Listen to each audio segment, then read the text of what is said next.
Alrighty, friends, welcome to our workshop on what do you do with content that you already have as a creator. And to give us this workshop, we have the amazing CEO and brain founder of Story City, Emily Craven. Emily, as a writer and creator yourself, tell us how can we take our content and transpose it onto this amazing platform? Thank you, Tim. I appreciate that. I am a big fan of not doing additional work when I don't have to. So taking content that I already have and adapting it into different forms. So taking the webinar that I did and turning it into a social post, turning it into a TikTok, turning it into a blog post, adapting that into a workshop, right? Like just taking content that you have and adapting it into different formats for different audiences to continue to make you additional revenue streams and money, right? So you as a creator, maybe you are a writer, a musician, a visual artist, a podcaster, a dancer, whatever it is that you are, whatever creative medium that you work with, you already have projects and stories and creations that you have made. Now, using Story City and the Story City platform, we do not claim any of your copyright. Your copyright is yours. It belongs to you. We are merely just dispensing that story on your behalf to users within the space to be able to experience it and like literally step into your content, right? So if you take something that you already own or that you own as a collective of artists and you adapt it for the Story City platform, that copyright continues to be yours. You continue to control what that is sold for, how that is marketed. We merely act as that tool set that doesn't require you to be technical to be able to create that immersive experience. And so there are lots of different ways that you can then adapt the content you already have, particularly when you only have 2 days to make something fun. Yes, Tim.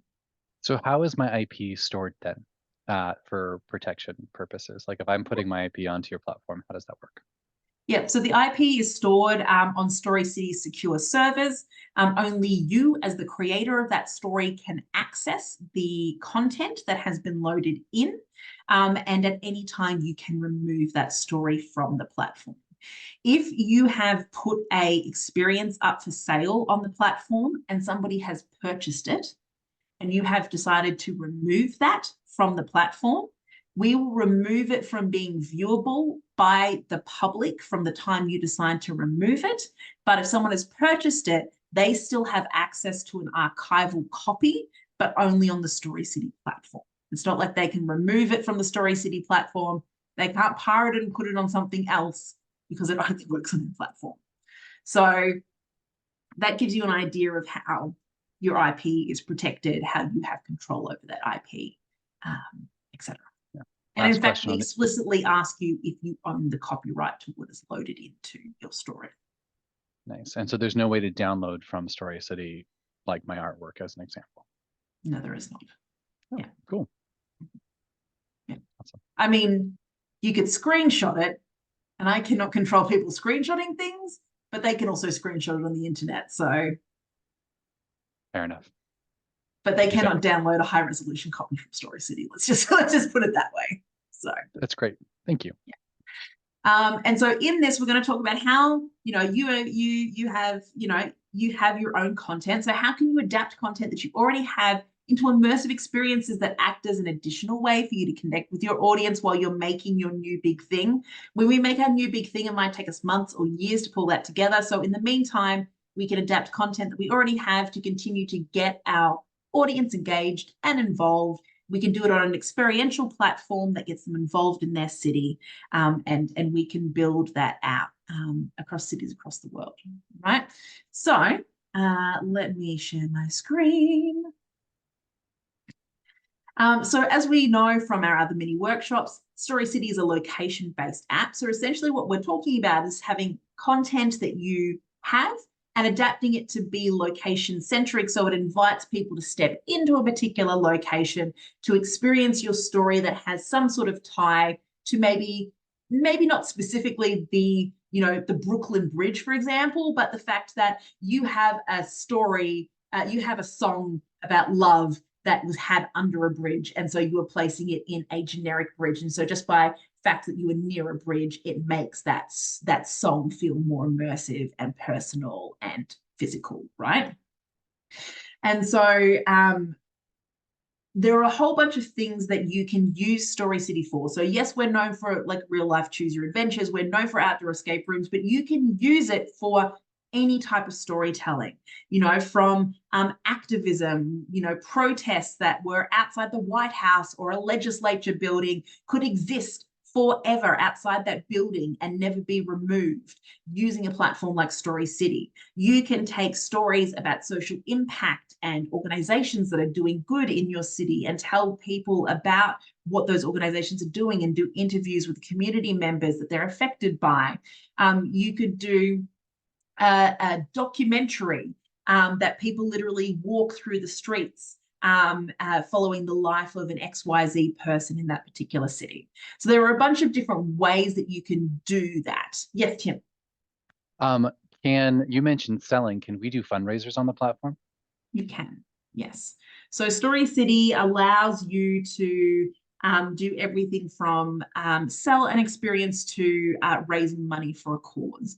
So take, for example, we worked with an organization called The Mustard Seed. They did a social issues walk around downtown Edmonton where you visited affordable housing and businesses that had done fundraisers. And so to do that story, they linked to a donation section of their website where they asked you to donate as part of the experience. There was also a performing arts festival called Found Festival, which is a performing arts festival in public space. And they had a pay what you want model where they linked to a pay what you want section of their website. You could pay anything from $2 to $20 to $100 and contribute in that way to fundraisers. So it's a very good way of being able to do that because people are physically being walked through these areas. And so it builds a much stronger emotive connection than like a video on a social media channel. Cool, thank you. No worries. So there are a bunch of different ways that, as we said, that you can leverage this platform. So, you have your base level walking tours, but come on, guys, we can do better than that, right? So like imagine you are a dancer and you're already taking photographs of you out in the streets or doing pieces in iconic areas of your cities. You can geolocate those into an experience, right? You can teach people choreography in a park. You could do interactive theatre pieces which you film on video so that that scene happens in that particular street corner to make it really immersive and interactive. You could even treat the camera and the user as a person in that scene.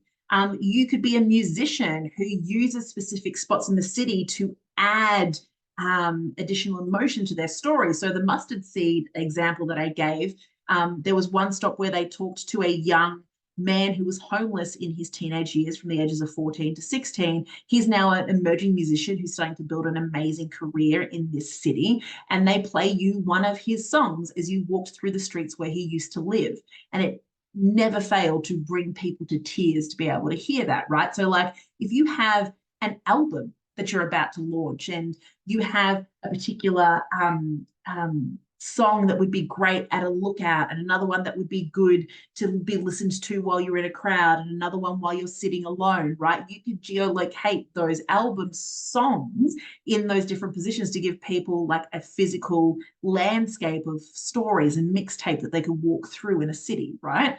You could do oral history where you interview different people in a city and you string that together into something thematic. So, think Stonewall riots, think the Black Lives Matter movement, think capturing stories of Indigenous elders in a particular area of a city. You could record festival experiences where there's live music and busking. You could take a true crime podcast, for example, and adapt it into the locations where particular things happened within your investigation. It's obviously can be used very easily for self-guided walking tours, but you could use it for documentaries. All documentaries are very location specific anyway. So you could be geolocating that and allowing people to literally step into a story via an interactive kind of film. So lots of different ways that you can take the stuff that you already have and be able to adapt it into a locative setting that allows people to step into it and actually really connect on an emotional level. Because if we think about like all of the memories that we have, they are very specifically tied to location and place. That is the roots of patriotism, belonging, community. And so when you put a storytelling experience in a particular location, the emotion and the physical as well as mental connection that is then established with a story gives you great ways to connect with an audience in additional experiences beyond your regular arts practice. Any questions there, Tim? Yeah, okay. So can we run through a couple of ideas? I'm going to pretend to be a couple different people. So like, what if I'm Okay. a podcaster All right. and that's the content that I generate? Right. So is this going to be in the context of like what you can create in general, or like I am coming to the Create-a-thon and I only have 2 days and I didn't want to join a team and I'm solo and like what can I do with shit I already have? Or is this like what can I build in 10 months type of deal? I think both. Let's just say that I'm coming to for the Create-a-thon and I want to like give it a try, but then I'm also trying it out because I want to see what this could do for, driving people to my podcast or helping I run a true crime podcast and I want to, you know, take that content back to the streets where it happened. Like how could what would that look like to transpose my content? Okay. Okay. So you're a podcaster. So if you are a podcaster who is interviewing people, you may be out of luck, right? Unless your like interviews are like very location specific, you may not be able to adapt that kind of a podcast. But if you're a podcast is a narrative podcast, right? So you said true crime, right? So think like the Serial podcast. Baltimore is where season 1 happened. There is there is like 8 episodes in that season, but in particular, there is one episode, episode 5 in season 1, where they literally go on a drive around to see if the timeline of the prosecution could have actually been true. Could you have physically driven at X time and gotten to X place in X thing, right? And so they literally did a drive along to be like, how long did it actually take them to get from point A to point B? You could lift that entire episode up and geolocate that. You could geolocate that at the school. You go out to the area where they supposedly buried the body, where they supposedly had a conversation, where they supposedly picked up a bit of weed. Like, so you could like take that. So you may not take the whole season, but you might take that episode and you might geolocate it into something that someone could literally follow through an area. Think like Jack the Ripper tours, right? In London, where you can go from point A to point B of these different murders and you can see all of the different things, right? If you had a podcast that was like a travel podcast, you could be geolocating your travel stories in particular locations and they end up acting as tours. I think of wonderful podcasts like Snap Judgment, where they will talk about a particular story. So like there was a recent episode of Spooked, which is their kind of like paranormal true stories podcast, where they talked about this haunted house and how do you sell a haunted house. And so like it was like written into law that when you advertise a haunted house in this particular state, that you have to note that it is haunted, right? And so like you could geolocate that episode by that haunted house as like a thing to do, right? You obviously want to be very careful about like the ethics of that, like particularly in true crime and those sorts of things where you're like you want to respect the privacy.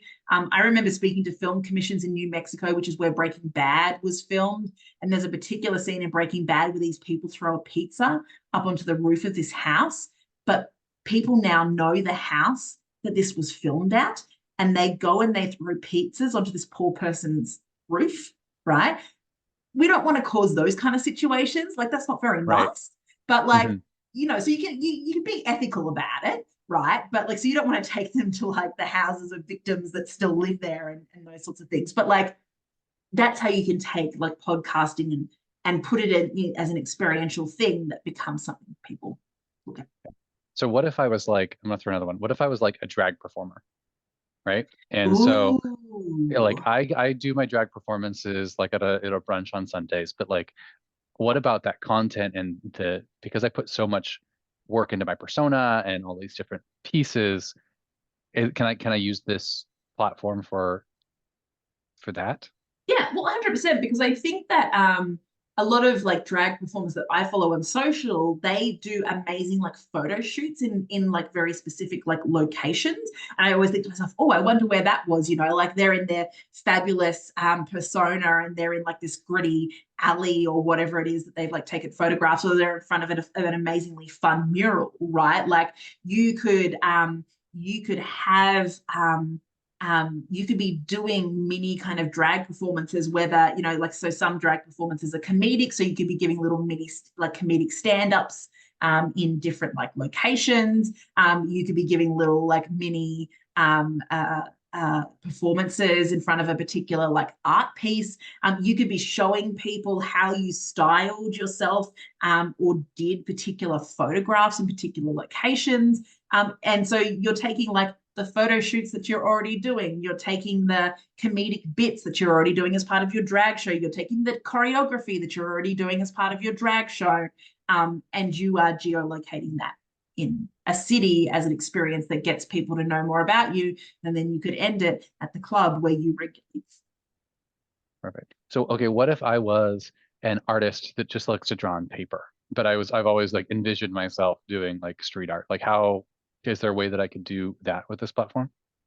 I think so, because a lot of really amazing um, social content shows the process of you making a particular piece, right?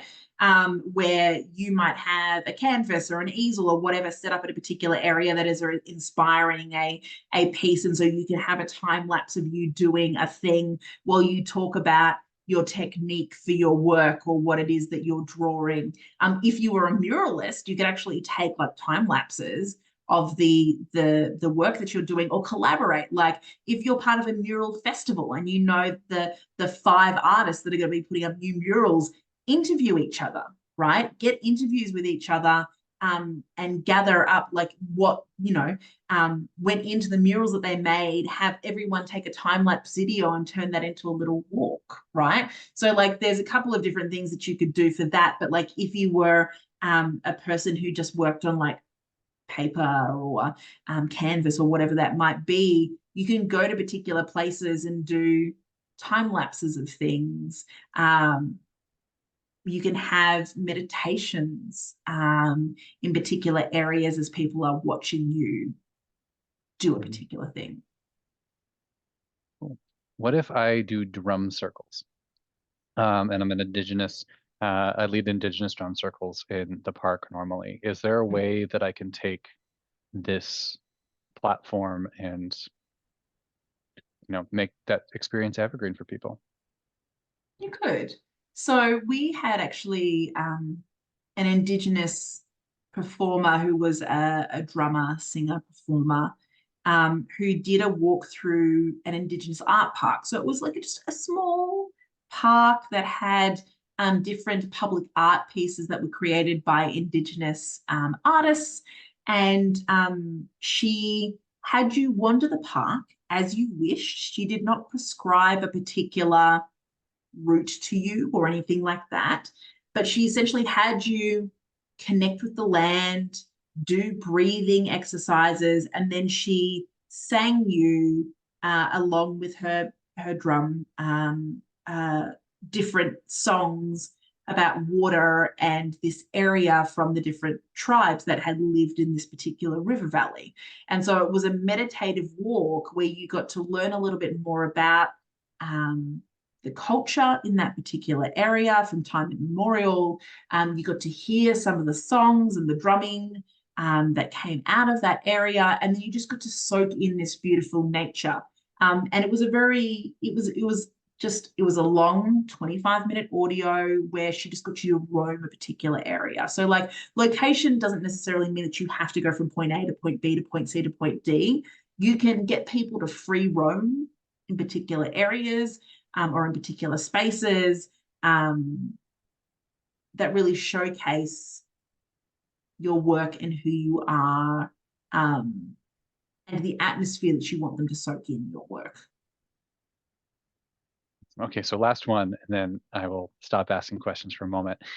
What if I like to fancy myself a independent or like an indie filmmaker, and I have like fun little film. I have film content. I've it maybe premiered at the Toronto Film Festival once.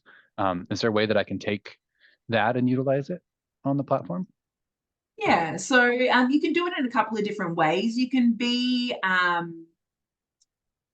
a behind the scenes content audience building thing where you can kind of like show people how did you shoot particular scenes, what did that look like from a setup perspective versus a permitting perspective, so you can kind of like do behind the scenes kind of related things with that.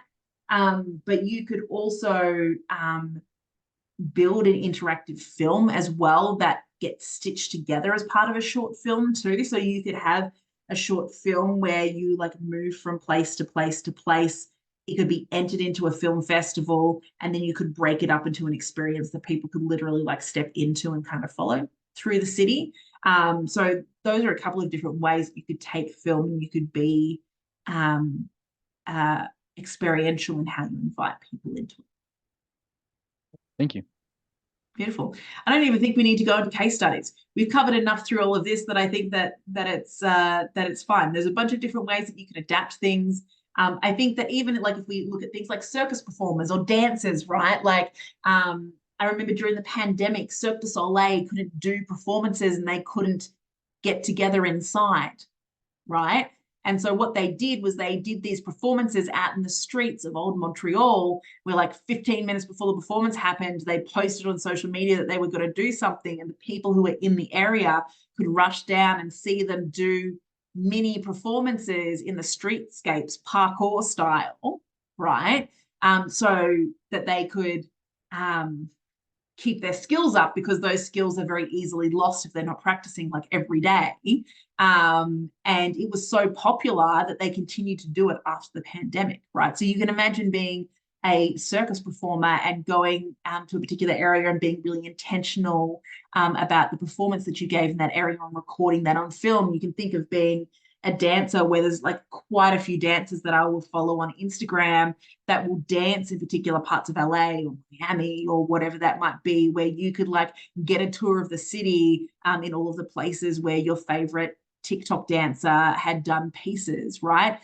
Even if you consider things like music videos, where like you film music videos in very specific locations. Like I think of like Macklemore and all the videos that he made, which were in the Seattle area, and you can go and visit them if you want to, right? So there's many ways that you can take the things you're already making and adapt it to a location that you're in it.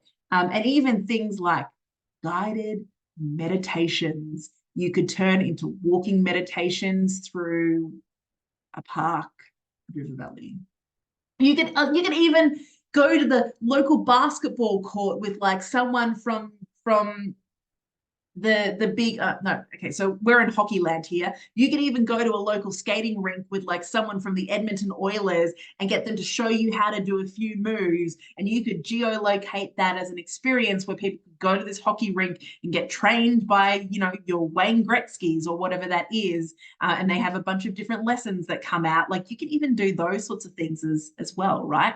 Trainings for Tough Mudders through the River Valley. Like there's endless things that you could do where you're taking stuff that you're already doing and adapting it into an experience that is there 24/7, that's evergreen, that acts as an additional revenue stream. Last one, and then I think I be good with all of my questions. Let's just say that I am a children's book author, and I have a few children's books. Could I transpose the stuff that is in those books to like an experience for families in the city? You could, depending on the content, right? So, like, there's a really popular children's series in Australia called The Gumnut Babies, right? Where they're like little cherubic um, fairies that wear like gumnut hats and little flowers as, clothes and those sorts of Sure. things.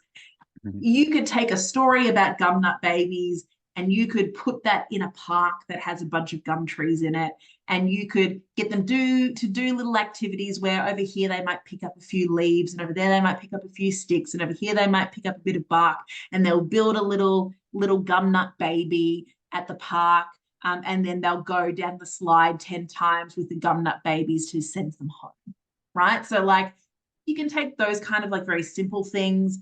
I think of like, you know, Spot the dog kind of stories where, you know, Spot the dog got lost, and so, you know, is trying to retrace its steps to find its teddy that it lost or whatever that is. And you could geolocate that very simple story around a neighborhood, like, you know, a community league, for example, or, you know, find a thing, you know, where like they're finding plants or animals. Or like, are you my mother? That was my favorite. Are you my Child's mother? book. Exactly. Right. Yeah. Exactly. Where you have some, you can narrate it. You can put some lovely music behind it. It can be super simple. And generally, it doesn't need to be super complex. It doesn't have to be choose your own adventure or anything. Kids have very short attention spans. Like you just like a little stop here, 50 meters down, another little stop, 50 meters down, another little stop. Like, yeah. Perfect. Awesome. Well, thank you so very much. Beautiful. Thanks, friends.